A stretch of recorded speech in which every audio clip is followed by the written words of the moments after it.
Noah. Everyone who reads and must converse is the channel. Happy Friday, y'all. Thanks for coming by. Time to chill out for a bit, right? Talk some books. I got my AirPods in on the stream. Let's see how it's sounding. Just make sure it's sounding all right before I really get going, right? How's everybody's week? It's been a wild one here, that's for sure. Always working, busy, all that kind of stuff. Should be going. Nice. Yeah, it does sound pretty good. All good. How's everybody doing? Happy Friday. I see Nick Voro in the house. Nice to see you. Awesome, brother. I hope your reading's been good. Let me know in the chat what you guys been reading. You know what I mean? Conrob, how you doing, brother? Happy Friday. Just so everybody knows, no big deal. But I am giving away a complete Gene Wolfe's Book of the New Sun. I wish I could do some more reels or shorts or some kind of promotion. YouTube doesn't give you too many options, right? As far as what I can do to show people, and then it's just up to that whether they want to show it or not. I created a reel yesterday, okay? This reel dropped and got, under 200 views. But the view percentage is 230%. Okay? That means everybody that's watched it has watched more than one time. Why wouldn't YouTube push that, right? Show that to more people.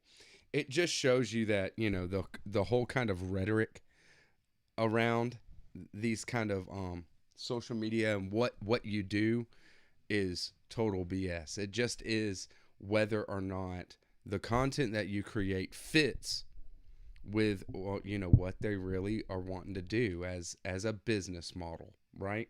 With the population. So reading is not going to be a booktube, doesn't matter if my reel has almost 300% views. Average view duration, that's what the metric is. Average view duration being almost 300% on this reel. And it's not being shown. It's not being pushed. That's for sure. My viewers can see it. My subs can see it. And people that watch the channel, sure. But no big, presence on the shorts feed for most people and all that kind of thing. So it doesn't matter if it's well done or not even. It's like, what does the content consist of? And it's books. Hey, Paulie. Yo, brother. Nice to see you. Teeny Tiny in the house. Happy Friday. Nice to see you. What's up, Emily? Emily is actually in the house. In this house. That Noah from Everyone Who Reads and Must Converse is in as well. We're, it's kind of trippy. What's up, Falcon Reads? Hey, Tyler. Happy Friday, brother. Always awesome. I'm going to talk about some crazy stuff tonight, and it's not going to stop because it's just what I've been into as far as reading. And I tell you, I watched The Whale maybe 2 weeks ago. Watched it for the first time. What's up, Quentin? Idjit Reads and Ambles in the house. So I watched The Whale for like 2 weeks ago for the first time, and I've watched it twice in the intervening time, and I've thought about it a lot, and I've actually put together some ideas, and then I filmed 2 videos on it, and I did not publish them, right? That's where my relationship with The Whale sits right now as we speak, right? So I figured today, since my reading is pretty light, it's just they're very the reads require a lot of my my space, So I'm going to talk about them, but now I just figured I might go into The Whale a little later on, and my thoughts about it, because I have a big a relationship with Aronofsky's work. I love Darren Aronofsky as a movie maker, and I like a lot of his stuff, but I really like what he attempts to do. I like his mind and what he is about as a creator. So, and I really do think that The Whale might be the greatest thing that he's ever done. Spoiler alert. But what I got to say about it, actually, you're not going to see anywhere. Okay? I don't kid myself to think that, what I'm saying is exactly what Aronofsky might have been intending with what he did. But we'll get there if we get there, right? Yeah, what's up, boy? I would actually like to see The Whale. I was happy to see Brendan Fraser win the Oscar. The Mummy is such a part of my childhood. I know, right? The Mummy is such a farce. And a lot of what Brendan Fraser did is a farce. This movie is right up my alley. This movie is on the level of and on par with The Master by P.T. Anderson, I would say. It's one of my favorite movies, and like something that I think is just unbelievable in what it really tries to show about the human condition. And Aronofsky, just like P.T. Anderson, will work on multiple layers with his movie making, right? Oh my God, got to be a step up from Mother, because that movie was awful. The Mother was really, really hard to take. I might touch on Mother just because I think one line in The Whale really illustrates Darren Aronofsky's relationship with the Bible and therefore Mother, right? Because Mother is an allegorical work, and it works more as an allegory than it does as a story, right? And it's just brutal. It's totally devastating. That's what it is. The Bible is a devastating story. What's up, Tom? Tom LA Books in the house. Happy Friday. Thanks for coming by and, loving some books with me, right? And fit to be read. That's what I'm talking about. Yes. The Master, almost as great as Magnolia and as good as There Will Be Blood. See, I loved Magnolia was just my jam before he did before we had The Fountain, right? The Fountain is really my jam. I love it. I love how ambitious it is. Not by no means do I say it's a perfect movie, right? But then There Will Be Blood is just an amazing character study, right? Paul Thomas Anderson is so amazingly good.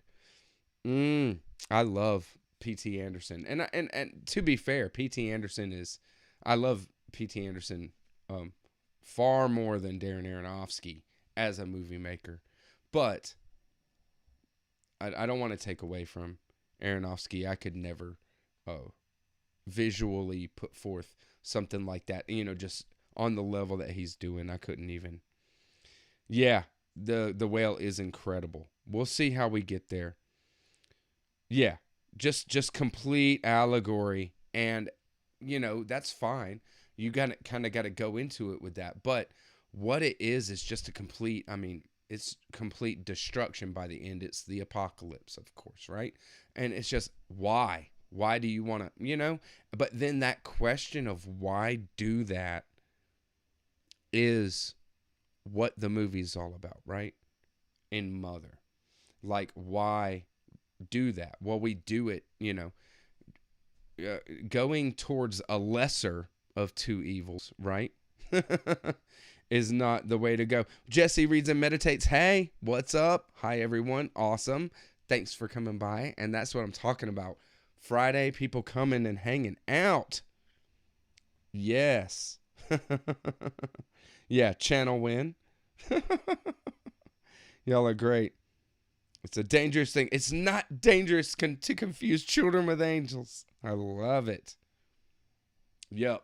All right, so this week I finished The Seven Madmen by Roberto Arlt. And there is not a finish to The Seven Madmen by Roberto Arlt because it's actually the first part of a 2-book series, a duology called The Seven Madmen and The Flamethrowers. The Flamethrowers has never before been translated and published, so it is new to English speaking or English reading public, right? I loved The Seven Madmen. To see as it sits on its own, it's just like this glorious preamble, like a setup. It just keeps rising, and the characters are just amazing. The writing, the style of the writing is amazing.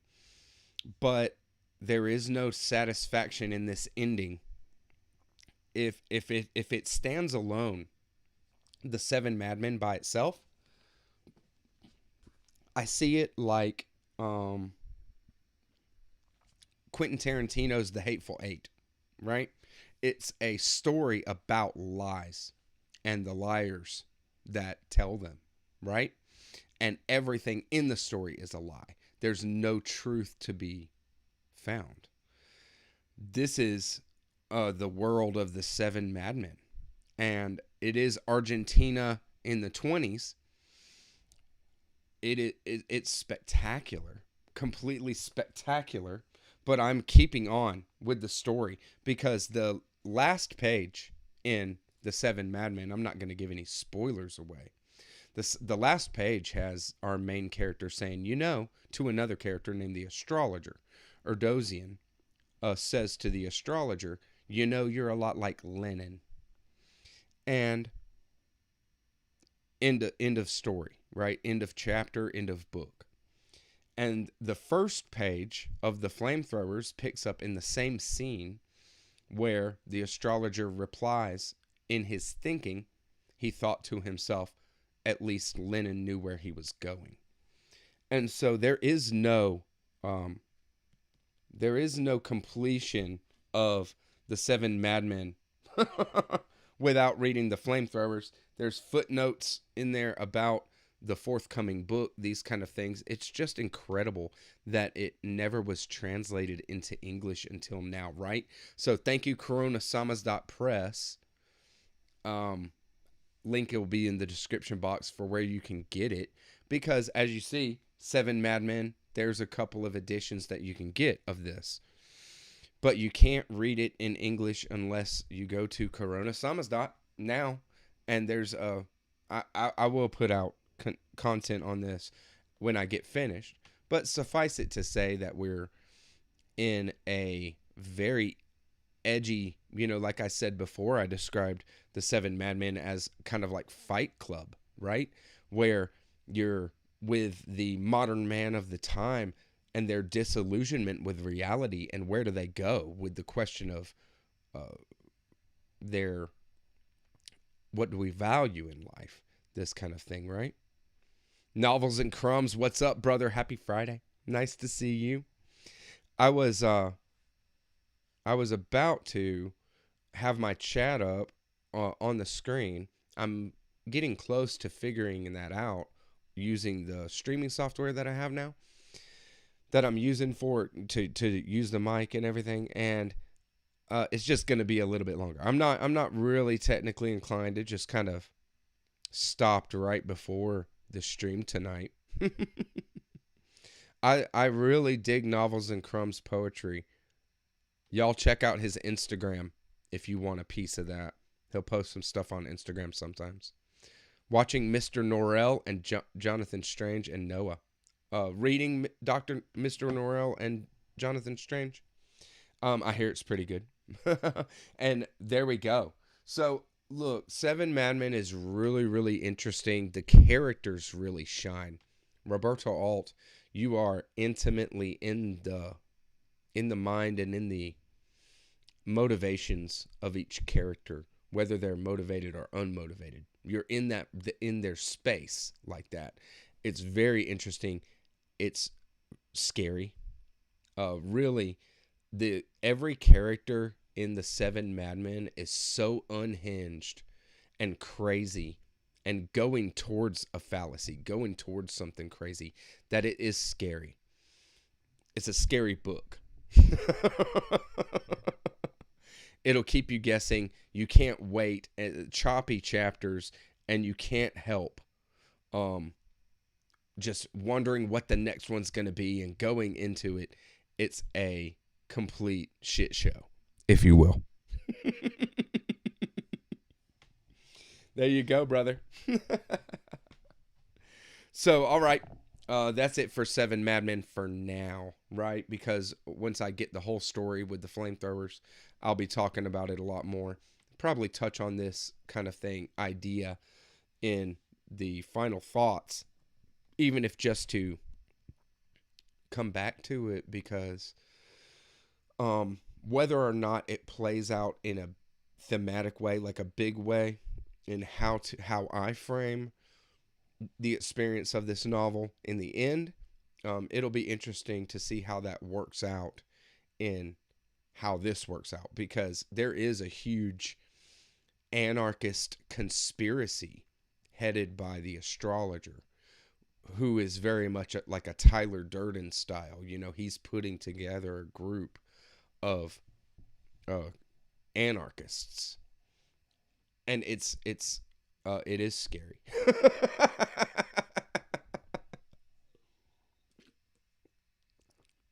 Scary, and 100 years ago now, right? We're talking about 100 years ago.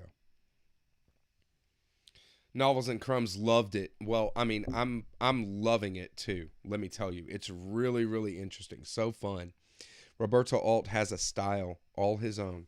And another book, I mean, my current read this week, once I finished the Seven Madmen, I decided I'd squeeze in a novella, so I picked up Omon Ra by Victor Pelevin. Pelevin sounds more like it. This is really, really cool, and comes highly recommended by friends. So I jumped into it. New Directions paperback did a great job with this edition. It feels so good. Got this kind of like matte finish on it. I love this book. Just the look of it, and I couldn't help but pick it up because it kept looking at me over there off the bookshelf, right? If I kept it on the top of a stack, so I mean, it just kept looking at me over here, and I tell you, I was looking back, right? I was like, I see you, okay? I look at you, I see you. You're just not my current read, okay? Quit looking at me like that, But now it is my current read, and I'm about a third of the way through. This is a buddy read with a guy on Instagram named the Bookish Mank. His name is Dave. And Dave is is a creator that I've collabed with before. We did the Thomas Pynchon Geek Out Freak Out, that video where Seth and Dave and I just talk about Pynchon for like over an hour. And Dave actually put together the classics and canon discussion that's on my channel as well. It's really, really fun. And in those videos, you can find a link to his podcast. He does a literature podcast, and it's a lot of fun. So we're reading this. We've done buddy reads over the last year. We did Jose Saramago. We did a couple of books. We read The Stone Raft, and then we read Cain together, Saramago, okay? And neither of us did any content on it. I wonder what his real thoughts are about it afterwards. I could rip Saramago apart, let me tell you. I really respect the writing and the skill that Saramago has, but I don't like his view on the world and the way that he asserts himself as like the smartest guy in the room, and everybody else is dumbasses and just listen to my propaganda. And it's this kind of thing. I mean, it's just unbelievable. So we might do some Saramago content. I kind of brought it up again because we were doing this buddy read, And this is really, really fun. Okay. This is really weird. So we have a Russian boy who dreams of flight. Okay. Brian Bedford, happy Friday, brother. Nice to see you. Just got done reading Omon Ra myself. Pelevin is the man. Nice. I hear that the climax of this book is great. Just great. I can't wait to experience it myself. Nice to see you, Brian. Thanks for coming by. So we have a Russian boy who is wanting to be a pilot, but soon transcends that desire to wanting to be a cosmonaut, right? Go into space. And it seems very, very strange because we meet another boy who seems to be a kind of twin, an analog of him, and even a future self of him. And then they're inseparable. It seems very much like they might be the same person or something like that. And then everything is just happening for them. Okay? They are together and inseparable and get into military flight school. And right when they're in the flight school, they just get moved along. Hey, you guys are exceptional, both of you. You two, out of all the group, just you two are exceptional, and we're going to move you forward. You're leaving, and you're going to this other more elite school, right? Just right off the bat. And I'm just like, wait a second here. Wait a second here. This is not believable, right? And there is this aspect of fantasy and perception to the actual narrative itself. So I'm thinking that we're in the hands of somebody doing something very fun and experimental. Victor Pelevin here is having fun with the reader and experimenting with our expectations, and I don't know what to expect. But I'm enjoying the ride, and yeah, I'll get done with that soon enough, right? It's not going to take me long to finish that. Just sat down and talked about it maybe twice, or maybe, just sat down and read it twice now, 2 evenings, and I'm about a third of the way through the novella, maybe 40 pages in, and it's just it's smooth sailing, baby. a great read. Y'all check it out if you're interested in anything that I said. It's kind of framed as a sci-fi, but I don't know how far it's gonna go, right? As it seems now, everything is pretty normal and natural, if it is not exactly what it seems, right? So, all right. Y'all let me know what you think about the reads for this week. That's all I've been into, just getting through Seven Madmen and the Flamethrowers.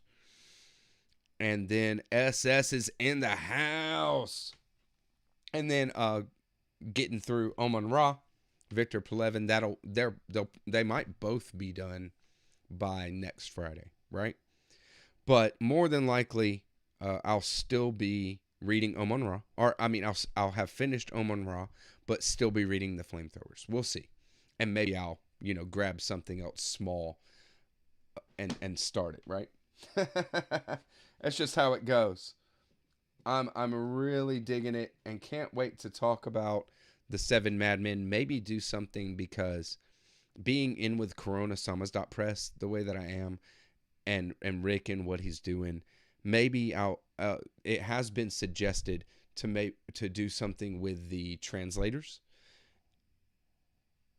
That would be getting really into Roberto Arlt and what his influences and his kind of literary place is. And so I probably will just facilitate that discussion, right? And learn a lot. It's beautiful. It's really, really cool. looks good. I've been bogged, but hopefully can get back to reading more in depth. Yeah, for sure. Let's do it. Novels and crumbs, all good. If you're not writing, then read, right? And that's it. Reading and writing, baby. Beautiful, beautiful life is what that is. So, who wants to talk The Whale? Who's seen it, and what do you think about it? When it comes down to it, I'm just gonna go all about it. So, I'm sorry if you haven't seen it. If you don't want kind of spoilers, then you might not want to listen. But I'm not gonna necessarily just spoil the movie. Okay, I mean, the movie works on many levels, and what I think the movie is doing and what I'm going to talk about is not at all what you're going to be thinking about on a first watch, okay? You might think about it afterwards when you work down through what happened, this kind of thing. And I've seen it 3 times now, and can't really, this whole thing is I have conjured it up from subconscious, mental firings. So, don't hold me to it. I'm not saying that Darren Aronofsky definitely, necessarily tried to say this. The play was written more than a decade before, maybe 15 years before. And so going backwards is not necessarily what I'm thinking about with it. When it comes down to it, I saw Darren Aronofsky just talking about The Whale before going live here tonight, because it just popped up and I thought, I haven't seen Aronofsky say anything about The Whale. Let me see what this is about. And if it was, of course, some produced conversation, him and Sadie Sink, the daughter of Charlie in The Whale. And what they were saying about it was kind of differences that in the script they made, changes they made from the play. So it's moving forward in thinking, this kind of thing. And Aronofsky is reaching. He's always reaching, right? So we're going to start off slow. I don't want to jump all into it, but The Whale is actually a very literary movie, right? Because at the center of the movie is this book, Moby Dick. And at least in a side, kind of a sideways way, because the essay that Charlie reads over and over and gives him hope and solace in his soul, and what he wants to be read on as he is dying, kind of thing. We find out in the first, there's no spoilers there, right? You find out in the first scene that when he's dying, he wants to be read this essay. And it's an essay on Moby Dick. We don't know the author. Okay? What an amazing book. And the way that the essay is very lighthearted and perceptive. It's a strong bit of juvenile criticism is what it is. And it's very, very well done for what it is, right? And it's just you feel that as a lover of writing and literature, you feel that kind of thing. Yeah, nice, Jesse. Very cool. I loved what The Whale said about consumption as human beings. Well, you can't get around that. Let's see if The Whale will stand up. I gotta flare it out a bit. Let's give it a prominent position because it just is what it is. So The Whale ultimately, I see, is about judgment. Every character is judging in a big way, except Charlie, and we're gonna get into that kind of thing. Judgment and acceptance, right? And these kind of things are explored big time. Authenticity and what authenticity is, and whether you can actually be authentic, or what, the idea of authenticity and its validity is explored. And then also, of course, the will to live, which is also the will to die, to commit suicide, right?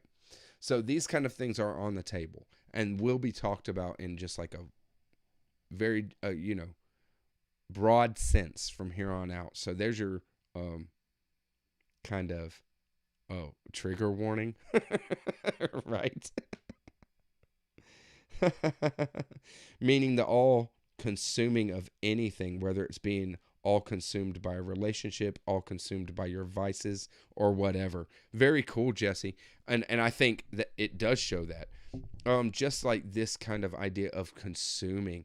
And Charlie is just this huge central nexus of the movie, very much like a sun, right? And we're going to double back on this, but I'll say that one thing that I did get from this video that I saw right before was Aronofsky talking about the shots that he made in this, and how he kept Charlie at the center of the room and the center of these shots, and that all these other characters were orbiting him, right? And that's very interesting, okay? I thought that was very, very interesting because I saw Charlie as the sun in a way in my analysis of it, but not that kind of sun, but that too, right? That works as well. And it just goes to show the kind of layers that Aronofsky puts into his movie making, right? And it's not just him. It's the production designer. It's the cinematographer and the lighting. Every aspect of the movie making has to work together, and it is in this.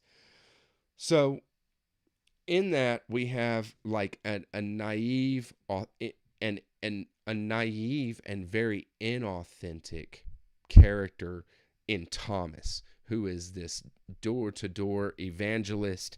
You look at him, we would think of like kind of like a Mormon in the way that he goes to door to door to preach a faith, and it is a Christian faith of some denomination, right? But in this movie, it's called New Life, and it is called New Life Ministry, and it is looked at as kind of cultish, right? That, and it's easy then to place this boy in a kind of a box where you see him as naive, and he is very inauthentic. He is a complete liar when it comes out, his story, how it plays. He's a complete liar, and he is very judging, maybe the most judgmental without any kind of backing to it than anybody else in the movie, right? So in that way, we have a complete kind of extreme to play off of. A very inauthentic liar. You don't know everything about his persona is false, and he of course gets exposed, right? Under that, he has this kind of inauthenticity to him about caring for Charlie, wanting to help Charlie, wanting to save Charlie, and everything about it is broken down completely to where he is the one that confirms to Charlie. He has already been called disgusting, but he confirms to Charlie that he views him as a disgusting physical being, and his inner life too, because he responds to his homosexuality in that way, right? It is very telling, like just shows this kind of character is perfect to have right there. The way that the daughter, and her name is Ellie, is represented in the movie I will just kind of go right into, okay, because it's big. When it comes down to it, Ellie is an innocent, and we can see Ellie as like a completely innocent being, right? She was 8 when Charlie left their family, left her and her mother, left her for his gay lover, right? Like what a hard blow. So she is justifiably angry. We all know. We can all, relate to her anger and say, yeah, how could you do this to this person? And she lashes out. But the only the best word to describe Ellie is manipulative. She is locked in this way of inauthenticity, but also never can trust that anybody else could ever be authentic with her. She is completely lost, and due to no fault of her own, actually Charlie's fault, right? And when it is a conversation where Charlie does say, you don't have to be angry at the whole world. You can be angry just at me. I can take it, right? And she says, okay. And she unloads on him. It is a beautiful moment. And she says that, you showed me to mistrust. I'm paraphrasing. You showed me that people are liars. Everybody's a liar. Everybody is going to let you down. You showed me that at 8 years old. So thank you for that. Which is no boon to your personality, right? No boon to your life, right? So there's nothing to be thankful for with that. The fact that she says thank you shows the depth of her hurt and how misguided and lost she is. How could you, how are you going to reach somebody like that, right? But you just feel for her because, and Charlie does too. He's effed up, right? He messed up and he knows it, and he can't do anything, right? Except kind of be there. And Charlie can't do anything except be where he is. He doesn't move much, right? So Charlie is just this a huge thing. But before we get to Charlie, I'm going to bore out the daughter a little bit, okay? So Ellie misunderstands all the time. She misunderstands a lot, and she is misunderstood a lot.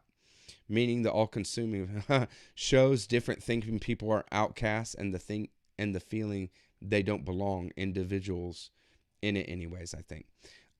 Yes. Well, different people that are outcasts, feeling that they don't belong. Yeah. People have this kind of thing where they are cut off, and Ellie is definitely cut off. I mean, she cuts herself off from all of humanity, for sure.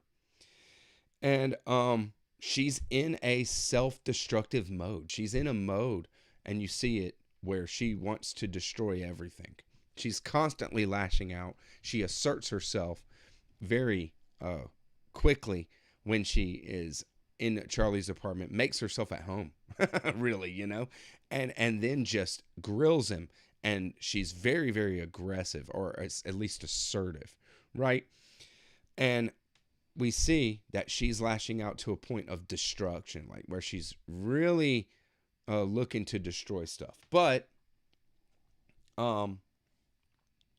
it reminded me of a couple of literary quotes, that I think really show some depth to the character. So at the opening of The Master and Margarita by Mikhail Bulgakov, now we have a quote from Goethe's Faust, right? And I've never read Faust, so I went to The Master and Margarita. And it is, the quote is, "Who are you then?" Right? Faust addressing Mephistopheles. And the reply, "I am part of that power which eternally wills evil and eternally works good." So I thought that that is how the daughter, Ellie, works out in the story here. She is willing evil. She is looking to destroy everything, and she does destroy some things, like Charlie's plate outside where he feeds the birds. And she attempts to destroy a lot more. But what she does is work good in the lives of people. She is working good in the lives of people. And even in spite herself. Why? And it's not in spite herself. That's not the correct frame. What it is that there's a bigger plan, right? There's a bigger there's a bigger, a larger order to what's going on, that her lashing out and her destruction fits into, right? It works. This kind of thing. Mephistopheles in Faust is an allegory of Satan. Okay? So the first quote was from Satan. And then we have another quote.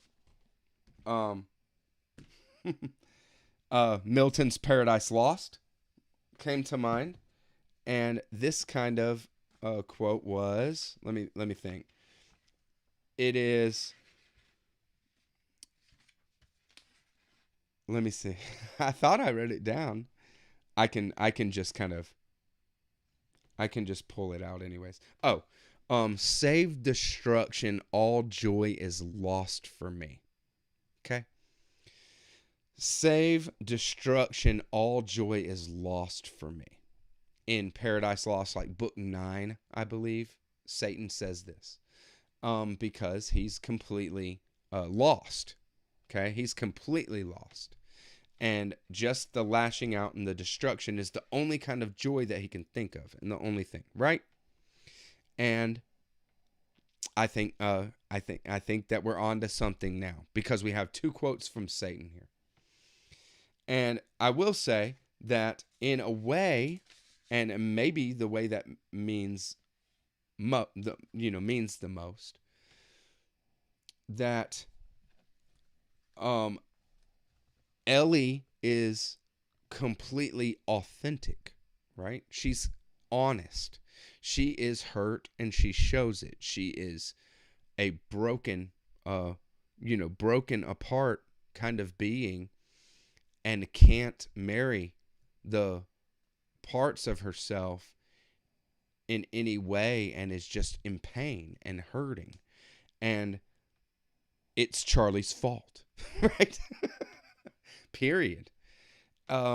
She didn't ask for this. She didn't ask to be born, and all this kind of thing, right?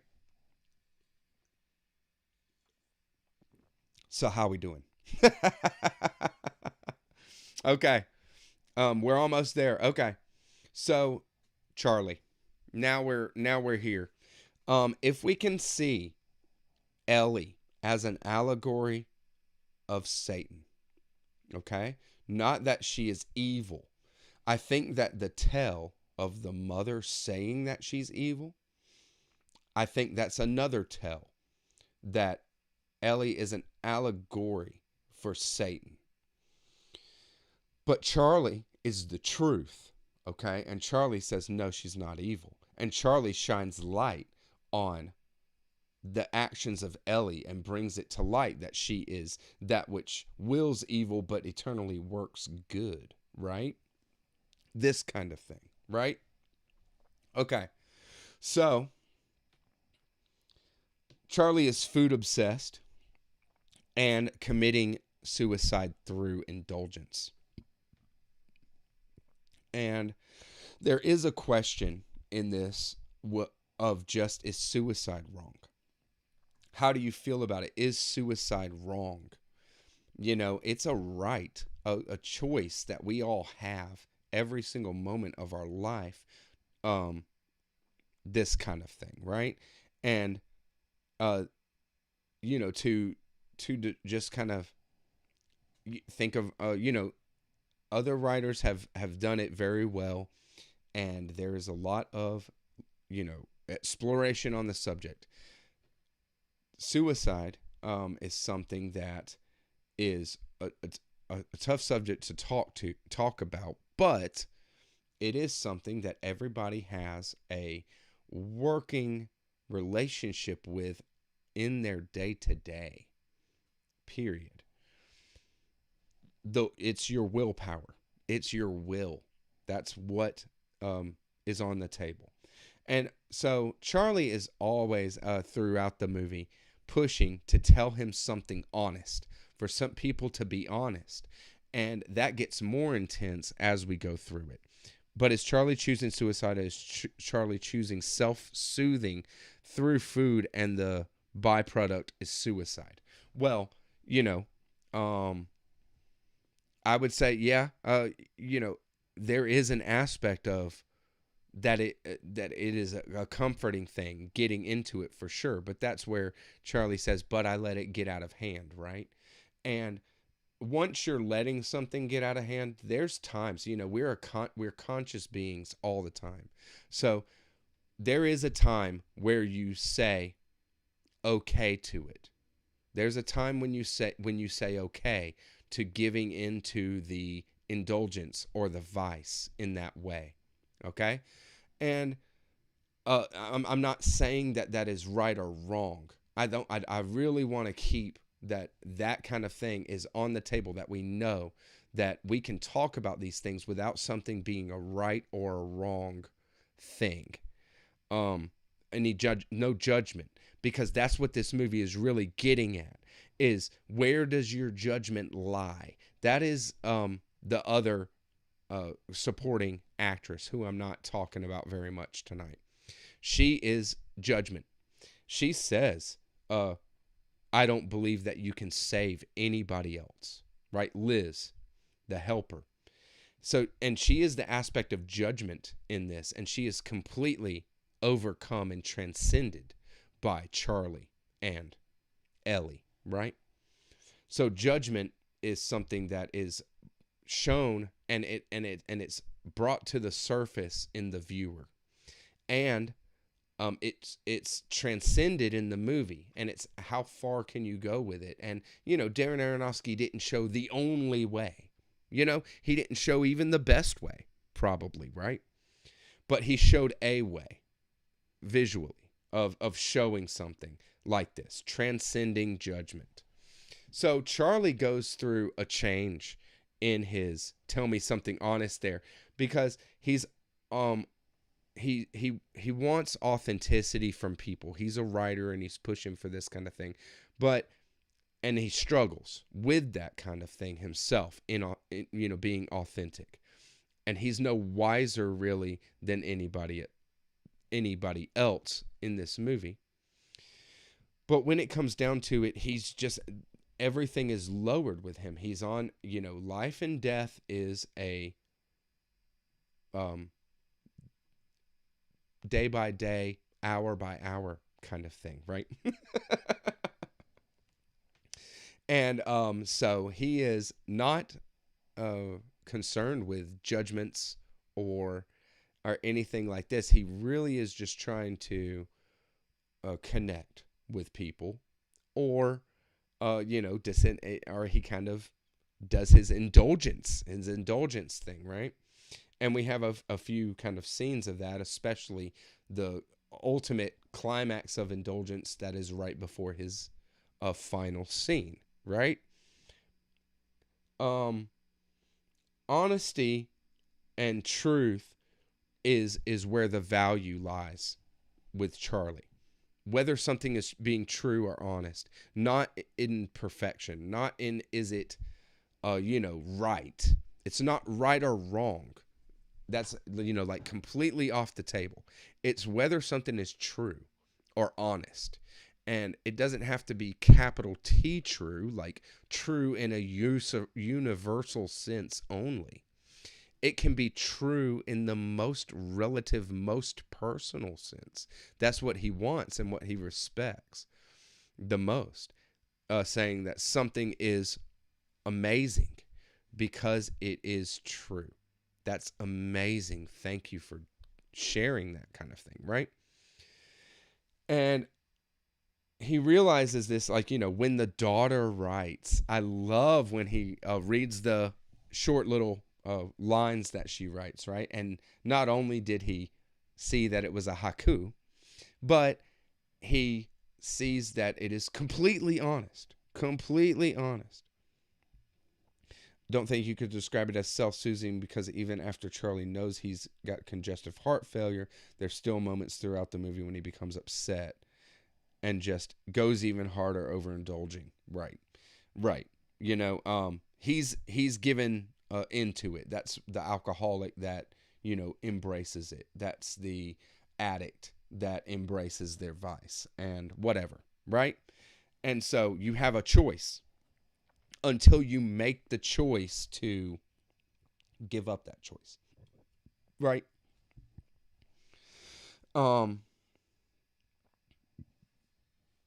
It's horrific, the kind of overindulgence, and that is on the table. We're pushed there by Sadie, I say Sadie, that's the actress's name. Ellie, his daughter, says the first meeting, I don't want to hang out with you. You're disgusting. Just tells him flat out, I don't want to hang out with you. Why would I want to hang out with you? And then pushing the boy Thomas to be honest, and when he is honest, finally, that's when he lets out that he's completely judging Charlie, and thinks that he's just a disgusting person. It's hard for Charlie, for sure. He's not got it easy. He's suffering the entire movie, and he's suffered a far more amount than what we see in the movie. We see the end of his suffering, but he has suffered the whole time, and so he is suffering all the time.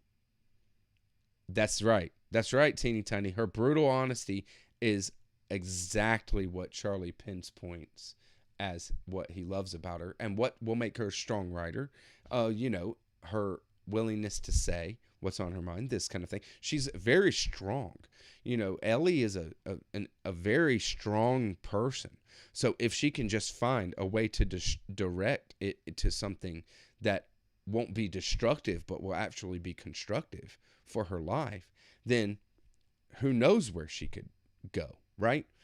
And that's just the baseline there. Truth is something that is like a base here. So I'll say a couple more things, and then I'm just gonna get to it. Charlie shrugs off the daughter in her negativity. It doesn't faze him. He doesn't judge her. He just shrugs it off as, yeah, of course she's like that. I've hurt her. Yeah, of course, I deserve this. I deserve that, and then he just deals with her as he wants to, in love and wanting to spend time with her or whatever. And he takes it, and he just lets it be, because it's right. And he chooses to see the best. He chooses only the light and not the darkness in people, in those that he's looking for. And even Ellie's mother, a small role she played, but a very powerful role. I love it. I could talk about this movie for hours, but she says, there you go with that positivity, how irritating that is, right? And this kind of positive attitude and being an optimist is irritating to certain temperaments and certain personalities, right? Because life isn't all rainbows, right? And somebody who doesn't want to focus on that and doesn't talk about that can be irritating and kind of exhausting to somebody who has a temperament more prone to kind of sticking in those spots and being in those places. So the mother calls that kind of thing out. This movie is very, very deep.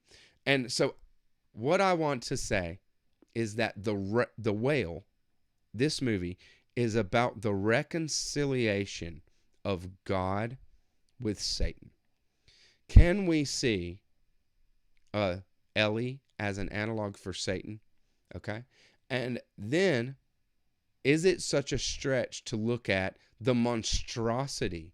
You almost can't put your eyes on it. You want to look away, kind of thing, of Charlie as an analog for God, the suffering God, God with us, Emmanuel, God in human form, all of humanity. Wouldn't it be this monstrous thing? What kind of analog would you, what kind of, symbol would you put for the modern suffering God, right?